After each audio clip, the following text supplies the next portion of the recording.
Droit à un interprète, droit de garder le silence, droit de solliciter des actes ou des expertises.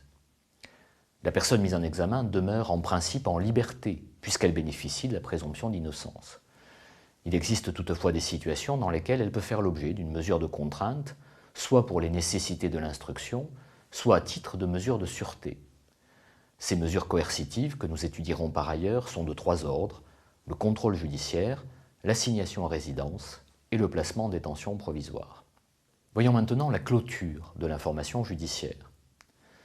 C'est le juge d'instruction qui détermine quand l'information judiciaire est achevée, celle-ci ne devant, théoriquement au moins, pas dépasser un délai raisonnable. Il en avise les parties et la loi leur confère des délais pour présenter leurs observations ou invoquer des nullités. Le procureur de la République doit rendre son analyse de la procédure à travers un réquisitoire écrit dans un délai déterminé selon que la personne mise en examen est restée libre ou placée en détention provisoire. Le juge, après avoir assemblé les analyses du procureur et des parties, rend une ordonnance qu'il doit impérativement motiver en droit et en fait.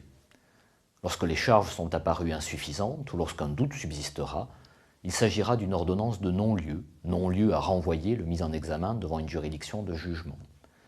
Lorsque les charges seront apparues suffisantes et que les faits établis constituent des délits, il s'agira d'une ordonnance de renvoi devant le tribunal correctionnel. Lorsque les charges seront apparues suffisantes et que les faits établis constituent des crimes, il s'agira d'une ordonnance de mise en accusation devant la cour d'assises.